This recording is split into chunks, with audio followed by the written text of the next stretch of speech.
What's going on, everybody? Mortym here, this time bringing you a look at some of the Somerset information. So it actually just hit PTS server today, April 23rd.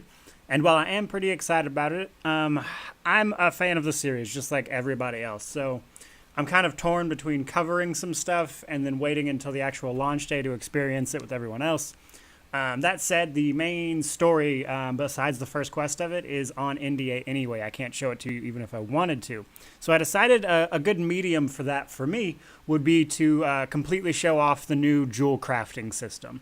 So what I'm going to do is start by running through all of the passives with you, and then we're going to go over the extra stuff like all the traits and everything available at this jewelry crafting station right behind my pre-made PTS guy. So jumping right into it from there, our first one is Engraver, which allows the use of pewter ounces. So we're going to put a point into that. And then that allows the use of copper. So we've got pewter, copper, silver. Next one's gold, I imagine. Electrum. And finally, platinum. I'm really surprised they didn't use gold in there, but okay. Keen Eye Jewelry is, of course, our find supply node passive.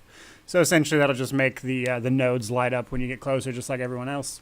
Jewelry Extraction improves the chance of extracting jewelry crafting ingredients and allows refining of powerful platings. So platings would probably be your version of tempers for jewelry crafting.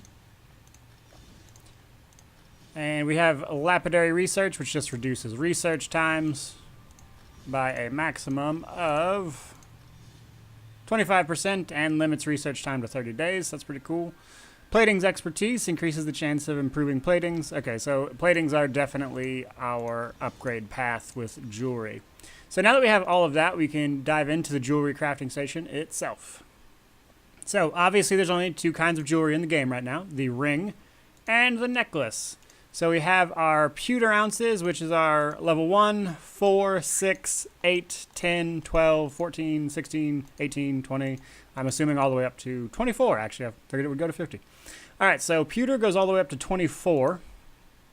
Copper takes us all the way to 50, probably. 50.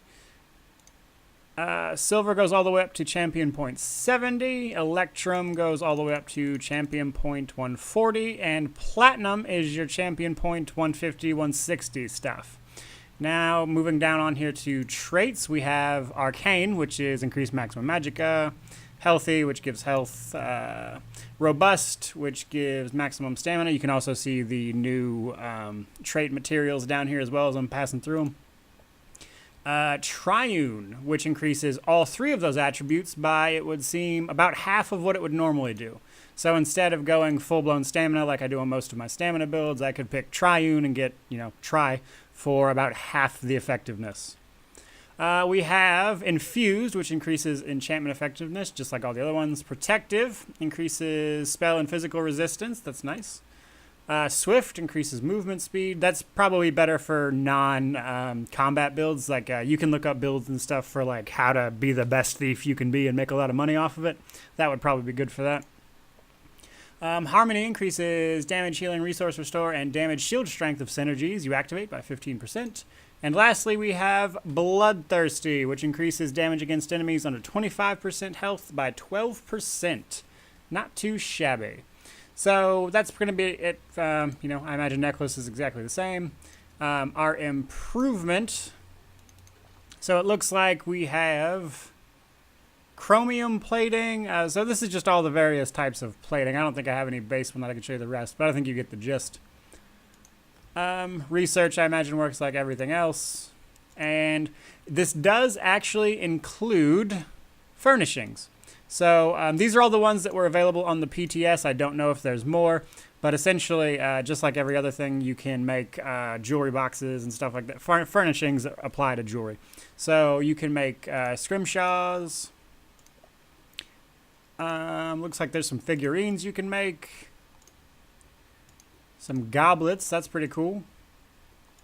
Alright guys, and here we are at the Hammer Death Workshop in Stormhaven, where you would normally craft Toryg's Pact gear, and that's just to show you that there is in fact a jewelry crafting station added here on the Somerset PTS and you can in fact craft jewelry for these crafted sets. And that's a big deal to me because previously crafted sets like Hunding's Rage and things like that are particularly popular, you couldn't craft jewelry for them. But now, with these added jewelry crafting bits, if you have Somerset, you can in fact make jewelry pieces, which is going to give you more flexibility in terms of where your set pieces are located on your physical gear. So now, essentially, if I cannot get a ring or a necklace of a particular set piece in a dungeon to drop, but I can get another piece to drop that I already have a set piece for, I could just craft the ring or jewelry to replace it and then swap it out with the armor piece from a dungeon. So it gives you more flexibility in that sense. So there are quite a few things going on in the Somerset PTS that I'm excited about. I just don't necessarily want to dive too deeply into because it's a big deal to me to play that stuff when it launches as well. I actually have a vacation from work that week, whole 9 yards.